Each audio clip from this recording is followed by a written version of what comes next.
Advances in biotechnology were helping people improve their physical and mental abilities to an amazing degree. Provided, of course, they had enough money. A new breed of people was emerging, half human, half machine. And in Detroit, at least, not everyone was happy to see it. I'd just landed a job as head of security at Sarif Industries, a cutting-edge biotech firm. David Sarif himself handpicked me for the job, said he needed me to keep his people safe. My ex, Megan Reed, was one of them. Brilliant neuroscientist, Megan had found a way to make augmentation safe and affordable for everyone. All she had to do was present her research to Congress.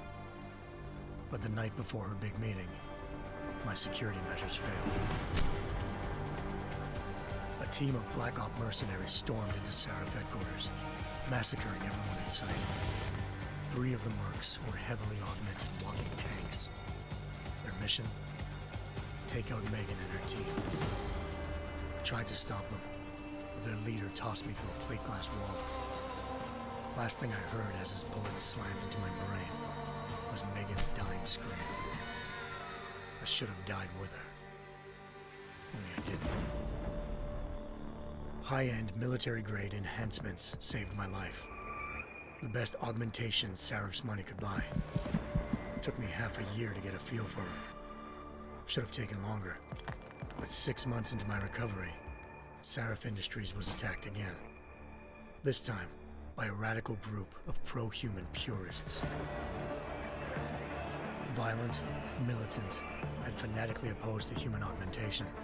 They claimed to be members of Humanity Front, a non-profit organization that wanted the UN to limit biotechnology research. The thugs broke into Sarif's factory and found machinists working overtime on a top-secret military augment called the Typhoon. Sarif sent me to retrieve it, and when I did, I found one of the so-called purists next to it, wired with cerebral implants, trying to download its classified specs.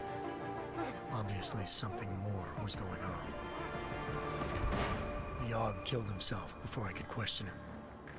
Sarif ordered me to dig deeper, so with the help of Frank Pritchard, Sarif's head of cybersecurity, I did. Turns out a second hacker had been controlling the AUG's actions from somewhere off-site. Pritchard and I tracked his signal to a secret FEMA internment camp in Detroit. The Black Op mercenaries were there.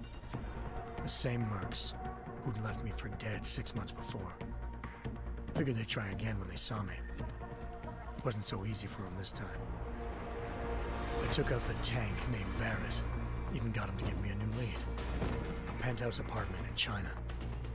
Of course, we both knew it would be a trap in the end.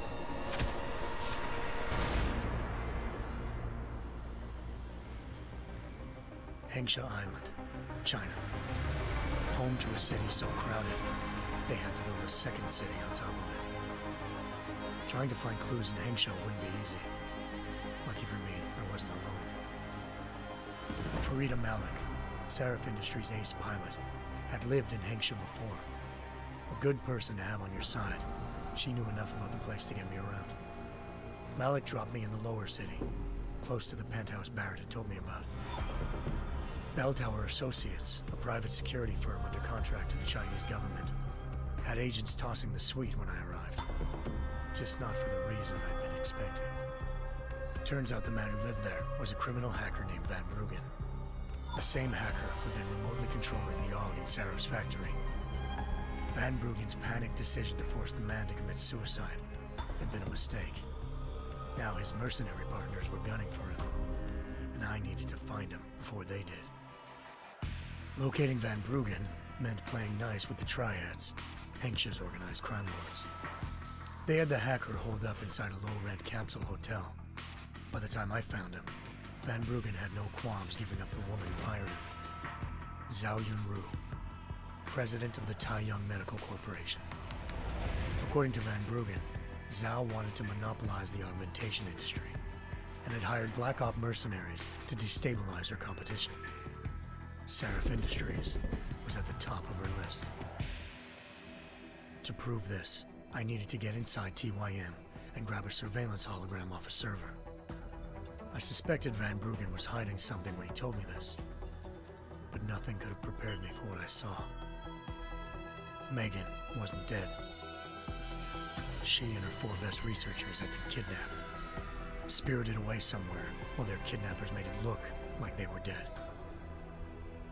Desperate to learn more, I confronted Zhao in her penthouse. She claimed to be a pawn in a bigger plan, and hinted at a group so powerful it controlled global interests at a whim.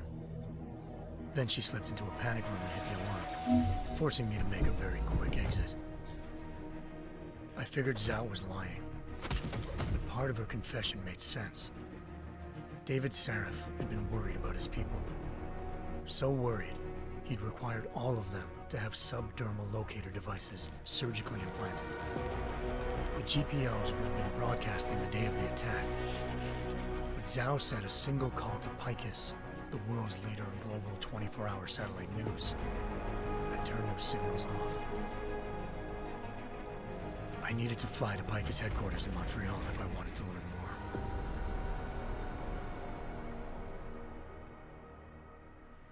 Eliza Cassan, Picus Communications' First Lady of News. Malik thought I was reaching when I told her Eliza was involved in this. The world's most famous news anchor, working with a mercenary hit squad. But when I confronted Cassan in her office, she freely admitted to jamming Detroit's satellites the night Megan's team had been taken. Said she's just been following her commands. I suspected she wanted to say more. But Black Op mercenaries showed up looking to shut us both down. And just like that, the Eliza I'd been talking to disappeared. The Mercs were led by an augmented killer I'd crossed paths with twice before. Fedorova, a woman who'd made silence her best friend. She waited for me to track Eliza's transmission to a secret server room underneath the Picus complex, then jumped me from behind. A deadly fight ensued. I made sure she never moved silently again. With Fedorova down and no one left to keep Eliza quiet, she reappeared. Turns out Picus's First Lady of News wasn't a lady at all. She was a sophisticated AI program, engineered to monitor data streams and control what people believed. Eliza told me the Mercs had brought in a Humanity Front doctor named Isaiah Sandoval to remove the scientist's implanted tracking devices while Detroit's satellites were down. She also told me to speak to David Sarif if I wanted to learn more. By the time Malik and I got back to Detroit, tensions between normal and augmented citizens had reached a flashpoint. Riots were breaking out in several cities, and the UN was being urged to intervene. Sarif was trying hard to convince Hugh Darrow, the inventor turned philanthropist who'd once been a leading proponent of enhancement technologies, to help stop a possible regulatory vote. Sarif had a lot riding on Darrow. Megan's discovery would have given millions of people the chance to evolve beyond their normal human abilities, and at the same time catapulted Sarif Industries to the top of the Fortune 500. According to Sarif, Megan's kidnappers knew this, and didn't want people evolving unless they controlled how it was done. He called his enemies Illuminati, and urged me to keep searching. Determined to do so, I tracked down Sandoval via America's most outspoken augmentation opponent, Bill Taggart, Sandoval's boss and founder of Humanity Front. Sandoval admitted to operating on Megan's team when I confronted him, but said he hadn't removed their GPLs. He'd merely switched them to a different frequency. Pritchard was able to trace one of the signals to China.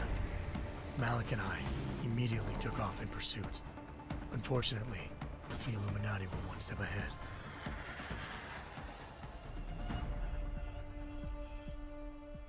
Ambushed.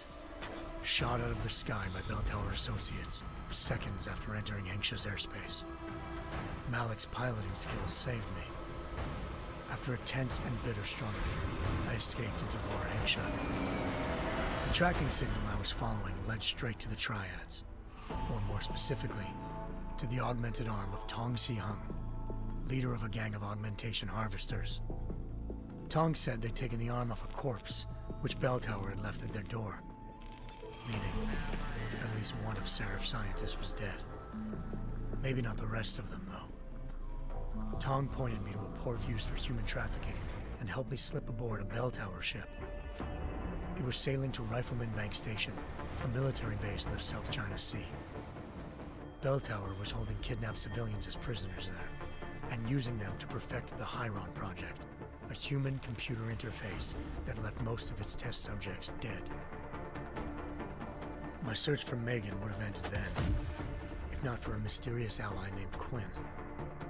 In exchange for my help exposing Bell Tower, he slipped me aboard a second ship headed to Singapore and an Illuminati-run biotech facility called Omega Ranch. 3 of Serif's scientists were there, forced by their captors to create a technology capable of remotely shutting down augmented abilities.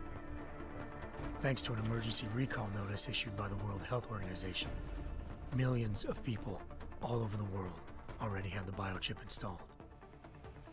With the help of the scientists, I tracked Megan to a private section of the ranch. There, I ran into Yaron Namir, the walking tank who'd put a bullet in my brain the first time we met. He'd teamed up with Zhao and was hoping to catch me off guard. Their little ambush didn't work. I found Megan in a suite belonging to Hugh Darrow, the billionaire philanthropist who'd Sarif had called on for help. Darrow had convinced her to go along with the biochip plan by promising to sabotage the tech. As she was explaining this, Darrow appeared in a global broadcast, telling the world that augmentations would be the death of mankind. Then he activated the biochips to prove his point. All over the world, augmented people flew into a killing frenzy. Darrow had betrayed everyone, and it was up to me to set things right. To do it, I had to reach Panchaea, a massive installation in the Arctic Ocean.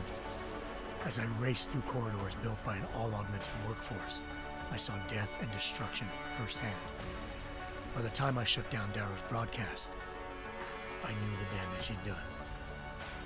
Still, humanity's future remained unclear. How would the world react to this sabotage? Would people ever regain their faith in augmentations again? What would be the Illuminati's next move? Only time could give us the answers.